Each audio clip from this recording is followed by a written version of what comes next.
Selamat pagi, siang, sore, malam, dimanapun kalian berada. Di video kali ini saya akan coba untuk sharing tentang macam-macam heater yang ada di Jepang. Heater atau pemanas ruangan itu di Jepang itu kalau setahu saya itu ada 4 jenis ya. Yang pertama adalah heater yang menggunakan listrik saja. Yang kedua ada heater yang menggunakan gas dan listrik. Yang ketiga ada heater yang menggunakan gasolin atau minyak dan listrik tentunya untuk menyalakan si heaternya. Yang keempat terakhir adalah yang menggunakan AC. Jadi AC di Jepang itu bukan cuma untuk mendinginkan ruangan saja, tapi bisa juga untuk menghangatkan ruangan. Jadi dia dual fungsi ya. Jadi bisa jadi pendingin di musim panas dan pemanas di musim dingin gitu. Nah, saya akan cerita yang hari ini tentang heater. Kebetulan yang di depan saya ini adalah ada contoh heaternya. Ini adalah heater yang gas dan listrik ya. Jadi dia ada gas dan listrik. Oke. Nah, ya, saya mulai dari yang pertama dulu. Kalau yang heaternya menggunakan listrik saja, itu biasanya kalau menurut saya sih kurang efektif ya. Kenapa? Karena biasanya jarak antara si heater dengan si orangnya itu harus dekat. Dia tidak bisa menghangatkan seluruh ruangan. Misalkan satu ruangan ini dihangatkan, dia nggak bisa. Jadi hanya bisa misalkan 1 meter atau 2 meter gitu. Jadi heaternya cuman, nanti coba kalau ada saya fotonya, saya akan tunjukkan fotonya. Jadi biasanya cuma 1 meter, kan nggak mungkin ya kalau kita misalkan tidur kita harus dekat-dekat heater. Ya mending kalau nggak kena heaternya. Kalau kena heaternya ya kita bisa kebakar lah kulit kita gitu ya. Ya itulah, itu kekurangannya. Dan biasanya heater semacam ini tuh dipakainya di swalayan-swalayan. Kan kalau swalayan itu kan buka tutup pintunya ya, buka tutup pintunya itu kan banyak ya, sering gitu. Kalau sering itu biasanya si kasir-kasirnya itu kan diri di kasir ya. Dan di sampingnya itu ada heater yang listrik tadi, dia tidak menggunakan gas.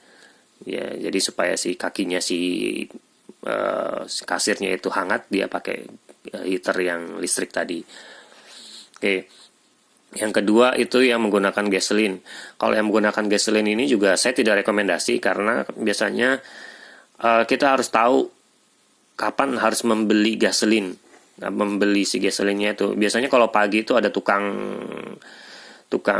gasolin yang pakai mobil, biasanya ada suara iringannya. Nah, itu dia keliling-keliling ke komplek ya untuk mencari pembeli.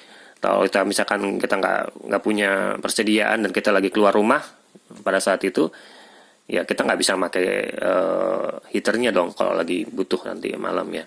Itu kekurangannya sih kalau yang gasolin. Dan juga rawan kalau misalkan punya anak kecil, kita bingung tuh naruh gasolinnya. Kalau nanti kepegang atau apa, kalau nanti ditaruh di pojokan atau tiba-tiba mudah kebakar, wah itu juga lebih serem lah. Jadi lebih banyak resikonya kalau yang pakai gasolin. Sebaiknya sih dihindari ya. Kemudian tipe yang ketiga ini adalah yang menggunakan gas, pakai gas. Nah ini lebih gampang karena setiap rumah yang di Jepang itu, baik yang apato atau apartemen yang swasta maupun yang negeri ataupun rumah yang biasa, itu pasti punya colokan gas. Colokan gasnya seperti ini. Ini ada colokan gas. Jadi yang mulai dari yang paling kiri ini adalah colokan buat, kayaknya buat TV ya. Kalau yang ini buat listrik, yang ini adalah colokan gas. Dan ini biasanya setiap rumah tuh ada. Jadi kita tinggal pasang aja. Oke, gasnya. Oke, ini adalah contohnya. Kemudian yang keempat itu menggunakan AC. Kalau menggunakan AC itu listriknya boros banget ya. Jadi jangan pakai. Ya menurut saya sih kalau musim dingin itu jangan pakai AC gitu. Karena listriknya benar-benar boros. Listrik Jepang tuh mahal banget ya. Oke, yang ini. Dan juga selain dia itu boros listrik dan agak lama sih kalau menurut saya sih untuk menghangatkan ruangan. Jadi butuh waktu untuk menghangatkan ruangan. Kalau yang gas ini lebih cepat dibandingkan dengan yang AC. Coba cara pengoperasiannya gimana ya. Jadi ada macam-macam ini. Kalau yang gas ini ada macam-macam. Jenisnya juga mungkin kalau yang baru itu harganya di kisaran hampir 10.000 dan paling murah tuh mendekati sekitar 10.000 ke atas ya. Mungkin 8.000 atau 9.000 ke atas gitu, tergantung mereknya juga ya. Bisa kalian beli kalau yang baru itu misalnya di Yodobasi atau di Amazon juga ada. Tapi kalau kalian pengen menghemat, kalian bisa beli aja yang second gitu. Yang second itu juga nggak jelek-jelek amat ya, masih bagus lah gitu. Nah itu biasanya kalian bisa beli di toko-toko yang second, contohnya misalkan di Second Street, terus di toko Heart of, atau kemudian kalau misalkan yang online itu kalian bisa beli di Mercari, kemudian mungkin di Yahoo Auction juga ada, terus kemudian ada di kayak di Facebooknya Kyoto. Kalau di Kyoto itu ada Facebook orang untuk yang giving buat misalkan orang pengen pergi kembali ke negaranya ya, back for good. Nah itu mereka kan biasanya meninggalkan barang-barang itu, mereka biasanya menjualnya di Kyoto. Kalau di Kyoto itu ada namanya Kyoto Sayonara Sale. Kalau misalkan di Tokyo mungkin nanti ada Tokyo Sayonara Sale ya, coba aja cari di Facebook, biasanya nanti mereka akan posting itu. Tapi kelemahannya kalau misalkan yang di Facebook itu ya nggak selalu ada sih barangnya ya, tapi kalau misalkan di Mercari mungkin lebih banyak pilihannya gitu dibandingkan dengan yang di Kyoto Sayonara Sale gitu. Itu lebih murah, biasanya harganya juga jauh lebih murah dibandingkan yang baru gitu ini. Jadi ya saya sarankan cara beli yang kalau nggak perlu amat untuk beli yang baru ya mungkin second aja cukup gitu. Cara pengoperasiannya ini salah satu contohnya ya, pengoperasiannya gampang banget ya, cuman ada 3 tombol.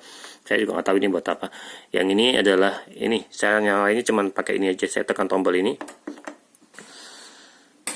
udah dulu. Nah itu dia memantik apinya dan nyala, jadi keluar udara hangatnya dari bawah sini. Oke, nah ini itu kayak apa ya, angka-angka mau seberapa hangat sih gitu kita maunya. Ini tinggal kita digeser-geser aja. Ini 26, ini sampai yang paling tinggi itu mungkin 28 ya, nggak tahu. Oke. Kemudian kalau misalkan yang ini Oyasumi, ini kalau lagi tidur ya, jadi otomatis kalau misalkan udah hangat ruangannya mungkin dia akan mati, tapi kalau misalkan dingin lagi dia akan nyala sendiri otomatis. Oke, ini tinggal dimatikan, jadi lebih cepat. Mungkin itu saja sharing saya tentang memilih heater yang ada di Jepang. Kalau mungkin kalian punya masukan, saran, atau kritik, atau yang mungkin saya ada yang kelewat dan kalian lebih berpengalaman, mungkin bisa kasih komentarnya di bawah, biar teman-teman semua yang pengen tinggal di Jepang itu tahu cara memilih heater yang tepat seperti apa. Terima kasih sebelumnya. Selamat berburu heater nanti di musim dingin. Assalamualaikum warahmatullahi wabarakatuh.